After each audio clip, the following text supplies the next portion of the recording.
श्री विष्णू पुराण कथासार अध्याय 4 श्री गणेशाय नमः. वराह अवतार व सृष्टीची पुनर्निर्मिती.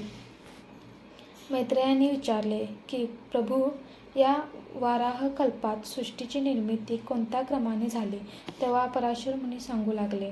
ते म्हणाले, ब्रह्मदेवाला नारायणाला जेव्हा झोपेमधून जाग आली तेव्हा त्याला सर्वत्र शून्यावस्था दिसली.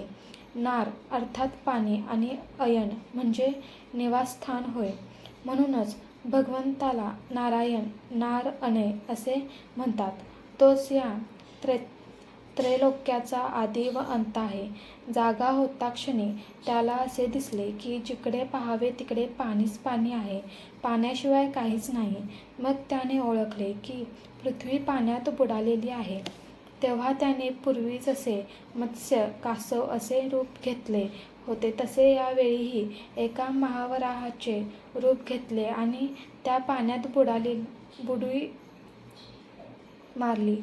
तो पाताळ लोकापाशी पोहोचला तेव्हा पृथ्वीला त्याला पाहताच तिला फार आनंद झाला आणि ती नम्र होऊन भक्तीने त्याची स्तुती गाऊ लागली.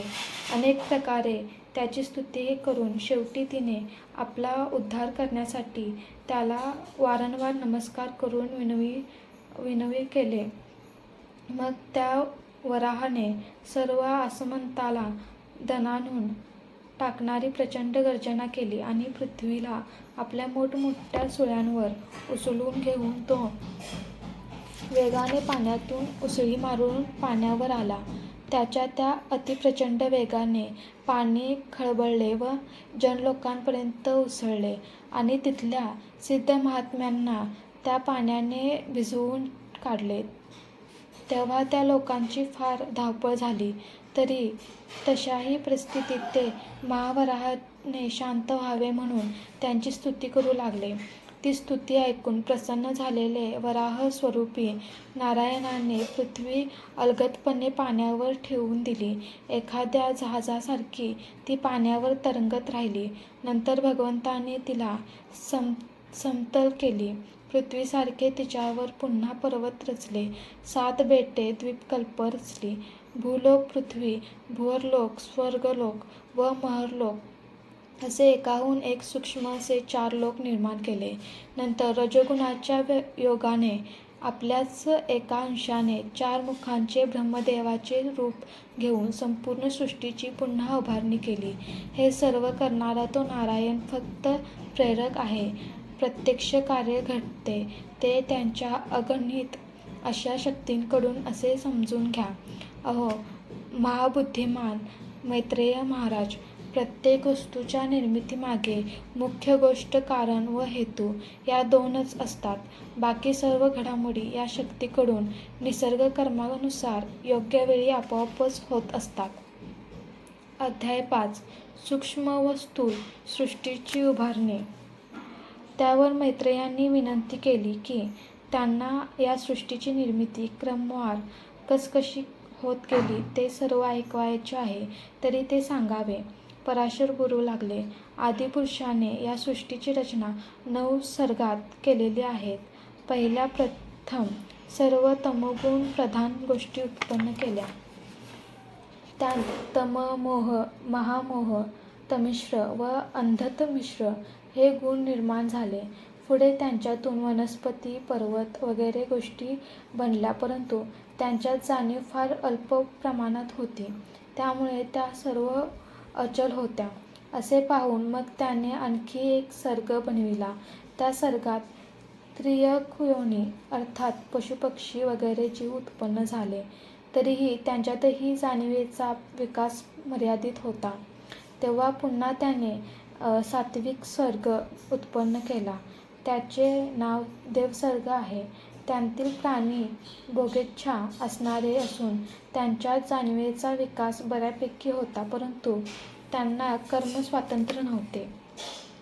मग त्याने सत्व, रज व तम या 3 गुणांनी युक्त असा मनुष्यांचा सर्ग बनविला.